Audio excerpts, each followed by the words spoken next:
Hello, hello, hello, you guys, and welcome back to another episode in the series Creative Black Women. This is where we highlight bold, innovative, and unapologetic Black creatives making waves in their industry.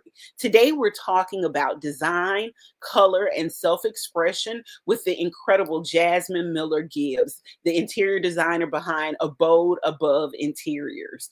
From The Sims to real life transformation, Jazmyn has always had a passion for creating spaces that feel deeply personal and beautifully functional. She believes that design should reflect who you are, and through her work, she helps clients craft homes that are not just stylish but deeply meaningful. And if you've ever wondered how to infuse your personality into your space or what it takes to build a successful interior design business, this episode is for you. So, without further ado, let's welcome Jazmyn. Hello, Jazmyn. Hi. Thank you How so are much you? for having me. Thank you. Thank you for allowing us to feature you today. How are you doing? I'm doing great. How are you? I'm good. Now, Good. you credit The Sims as your first introduction into interior design. How did Yes. that early obsession sort of shape your creative instincts?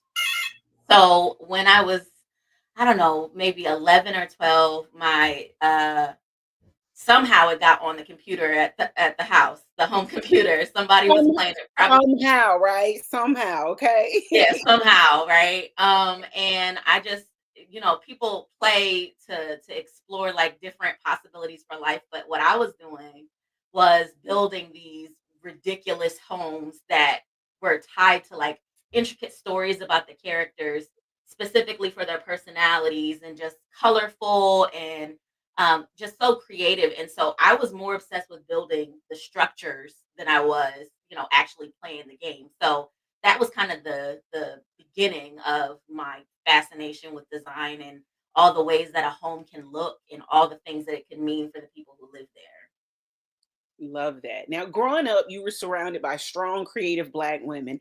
How did their influence you toward entrepreneurship and design? So, if I'm being honest, I was a little bit more of a reluctant start to be an entrepreneur. I saw my mom who had a catering business, and I saw my aunties who ran a medical supply store, and they just didn't have any question about what they wanted to do and how they wanted to show up in the world and how they wanted to find their own success. So. When I actually lost my job in 2020 during COVID, I turned back to that upbringing of being the kind of girl who does not sit back and let something like unemployment stop her from pursuing something that I've been passionate about my whole life. So I just started from there, and I had the backbone and the support of all these beautiful Black women behind me, and I just ran. I've been off to the races since. Now, you took a leap of faith by launching Abode Above Interiors in 2020. What Mhm. was the first year of business like for you?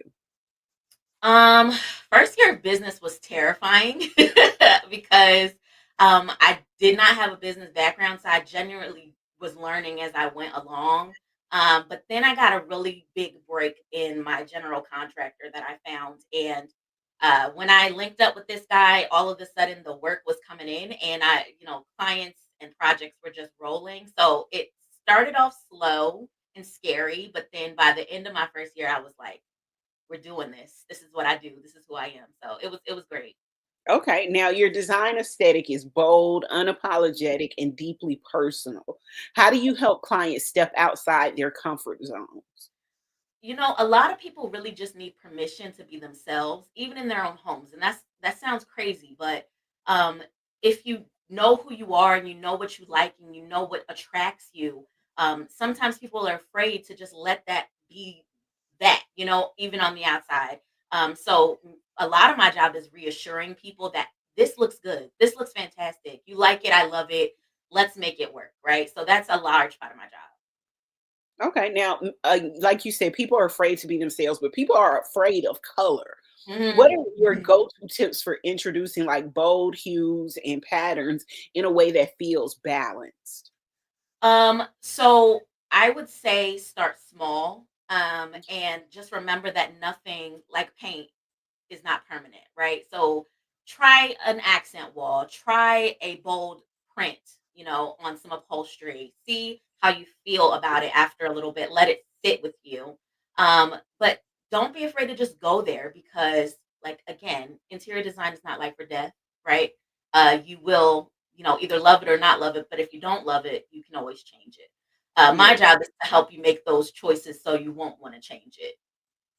Okay. Now, your work isn't just about aesthetics, but more so about storytelling as well. Can you talk about how you incorporate culture, heritage, and personality into your designs? Absolutely. So one of the questions that I have on my introductory questionnaire for clients is what cultural or ethnic influences affect them in their lives. Like, what are their backgrounds?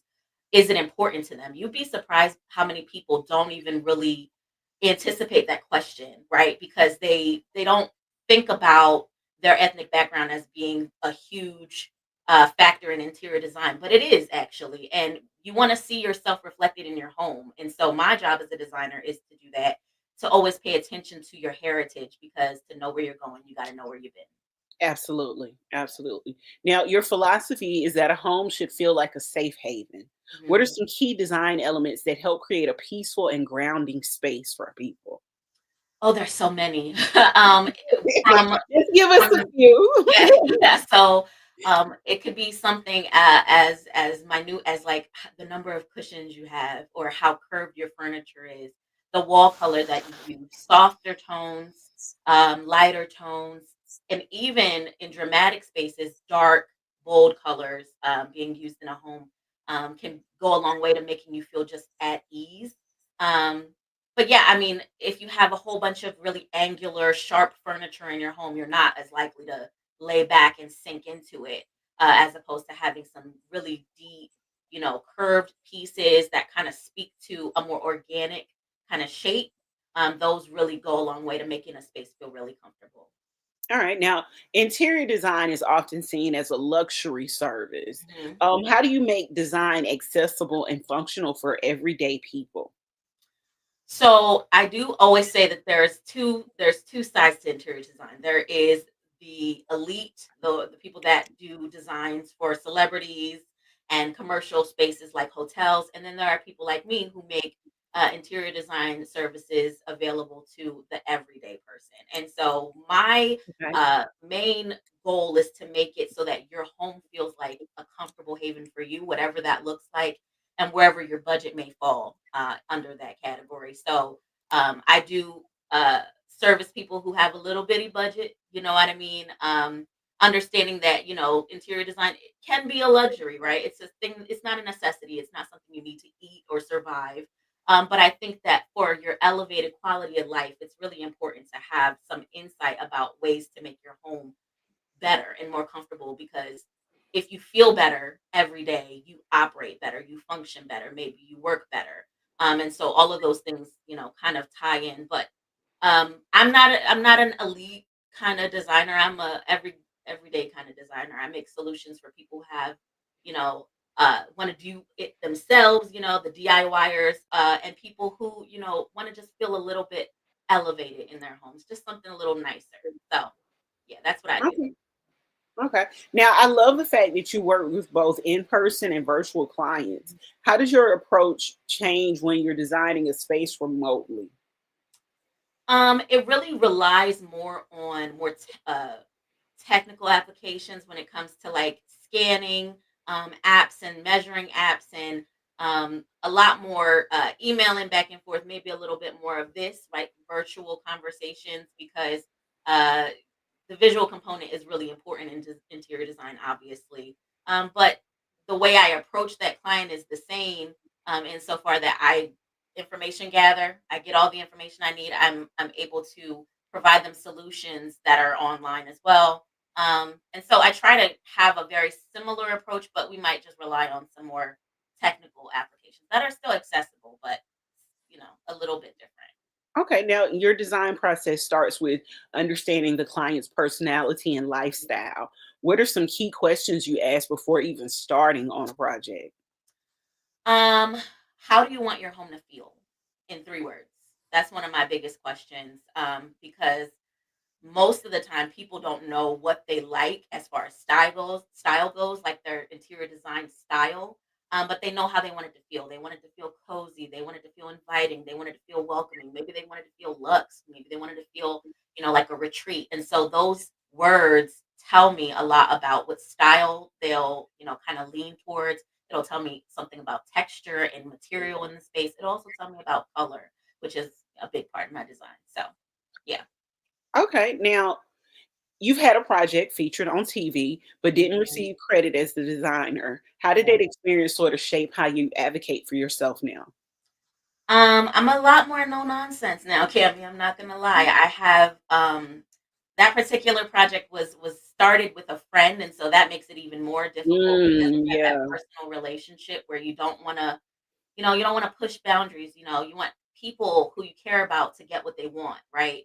But I have to remember that my business is also an entity that I need to treat like another person in the room. And if they don't have an advocate, they're just being run all over. And so I have to be a lot more stern about some of my boundaries and some of my must-haves in, my contract even was revised as a result of that, just to be a lot more firm about what is acceptable or not acceptable when it comes to credit and things like that. Okay. Now, the interior design industry still lacks a lot of Black representation at the Mhm. top levels. How Yes. do you navigate that space, and what challenges have you faced as a Black woman in design? Oh, that's a layered question. That's okay. We got time for these layers. Okay. So to answer the first part, I can I just be honest? I Yeah. don't really try to be in the circles, Okay. right? There's probably a lot of like interior design influencers you're familiar with, that you see them everywhere. They're popping up on Netflix shows. They're here, there, and every. I genuinely consider my business to be like a creative craft. So in that same vein, I'm not trying to like move and shake necessarily in the external. I'm providing a service, but this is a business and it is very much a creative passion of mine. So I don't really engage in that way. When it comes to like the actual business itself and being one of the few black faces in a room, it really just takes my strategy is often acting completely nonplussed and unaware that they might be uncomfortable with that, right? So, I walk into a room and I'm talking to contractors, and maybe I'm talking to a countertop guy who doesn't know I'm a designer and I do this for a living, and he's telling me, all of the background of, oh, this is what the countertop necessary like regularly looks like, and this is what you should do and how it should be cut and measured and blah blah blah. This is not my first kitchen, sir. Yeah. I've been doing this. However, if it feels like something you need to say to tell me that you feel better about doing that, you go right ahead. I'm gonna let you finish, and then I'm gonna tell you, actually, I need this to be an edged corner, and I need this to be rounded to a certain dimension, and I also need it to end here because it's an underset sink, sir, which I do know about. I'm aware of that. So it's letting people assume what they want, but also, not letting it really bother me or impede me too much because I'm doing what I'm doing. So, I love that. Now, Black culture is deeply influential in fashion, music, and art, but mhm, design isn't always acknowledged in that same way. How do you mhm. see your work sort of challenging and reshaping that narrative? Well, homes are deeply personal spaces, and so while I know that people walking in might have commentary about, oh, this feels like a luxe space, whatever that means to them, or oh, this feels like a high end space. This feels expensive, right? But if I have tribal wallpaper, it doesn't feel expensive. If I've got cheetah print, it doesn't feel expensive. Um, that is a problem of perception. But again, it's not necessarily my job to baby walk you through why you're wrong about that. It's just about showing you that, yes, spaces that express cultural heritage are also elevated. They can be luxurious, they can look expensive, and they can, be everything that you would want in an interior design home. So I don't really bother myself with trying to disabuse people of certain notions about what is acceptable or not. I just show them. Okay. Now, many Black creatives struggle with pricing their work and demanding their worth. How did you learn to set boundaries and charge appropriately for your services? That was actually a really hard challenge. And this is one area where I needed other designers to kind of help me through that process, because you would be surprised how common it is for designers to undersell their services. Yeah. And I was one of them. When I first started, I was charging $90 for whole, room designs. And that's a great place for a start. But when you start getting some experience, obviously you would, you know, have room to kind of grow in that and to charge more because you've added more to your portfolio and more to your services. So getting insight from other designers, veterans, and just having that reassurance that it's okay. This is a service that's a luxury service. You can charge what you're owed. You can charge what you're worth, and people will pay for it. That was really monumental for me, for sure. Okay. Now, what's the one lesson you learned the hard way about running your own design business? There's so many hard one lessons. I mean, the one about being on having my design on a TV show without being credited was a hard lesson. That's the most Okay. difficult one I can say. So enforcing a contract, um, having it spelled out in your contract, drawing boundaries between the personal and professional in a very clear and kind but clear way. Those are some of the ones that stick out like the furthest to me at Okay. Well, let me ask you this. What's the most challenging project you've ever worked on, and what did you learn from that? Oh man. Challenging in what way? Because there's different ways for a Just design to be that challenging. that is totally based on you, because I Yeah. can't even begin to imagine, because Um, it all seems very challenging to me. there's challenging clients and there's challenging projects. So I mean, you can just have imagine have you ever had a combination of both of them? yes. Okay, Yes. let's go with that one. What Let's did go you with that learn? one. So Yeah. I had a project with an older lady, and she was there were flags, but I ignored them. She was very particular, to the point where if she was watching the contractors as they were working in, I'm not going to get too specific because it's fairly recent, but Yeah. it was a project that she needed a lot of contractors in and out, and she was very particular about how they were lining up the tile and certain finishing details that some people don't care about and some people do. Well, she was one of those people that do. And she really just needed a lot of hand holding, and so it required a lot of time and emotional labor, right? Because as a designer, I have to kind of be a therapist to a certain extent for some Yeah. people. And you're spending a good amount of money. You want to make sure it's going to look good, and in the middle of it, maybe it doesn't look how you expect it to. And so I just had to reassure her and also double and triple check my own work to make sure my reassurances were not platitudes, and that they were genuine, that everything was going to look fantastic. And in the end, it did. She was happy with it. And funny enough, she still reaches out every now and again and is like, "Yeah, I love my bathroom." I said the space. Oh, I love it. And so she was happy with it, but it was a very difficult project because Okay. it Okay. required a lot of extra, A lot of a extra. lot of extra. Yeah. Now, you have mentioned in your pre-interview about working with paint brands to create custom color palettes, which seems really exciting. What does it mean to see your name and creativity influencing the industry at a larger scale? I don't know. So let me be clear. I make custom color palettes, and I exclusively use paint from Sherwin-Williams. However, Sherwin-Williams and I don't have a partnership. I don't know if that wasn't clear in the pre-interview. We need Sorry to about work. that. You know what? We But need to that's a work. dream of mine Yeah, I was gonna sure, say, let's for work sure. on getting you a Yes, let's partnership. speak it into And existence. if it's not with Sherwin Williams, maybe it'll be with a black owned paint company. Maybe, Let's because I let's love Claire Paint. I yes, love Claire Paint. I know they're black owned, so okay, Claire Paint. You hear her. If anybody has any connections over at Claire Paint, let's give yes. Jazmyn a partnership because she makes custom color I palettes do. I for her have so many clients. over there. It's a great Yes, I love that is a creative outlet that I lean into, because when work gets hard, when the project management side of interior design gets hard, that is a big outlet for me. I love it. It's so fun. Okay. Now, what advice do you have for Black women creatives who are just trying to carve out a space for themselves in industries where we have historically been overlooked? Ooh. Um,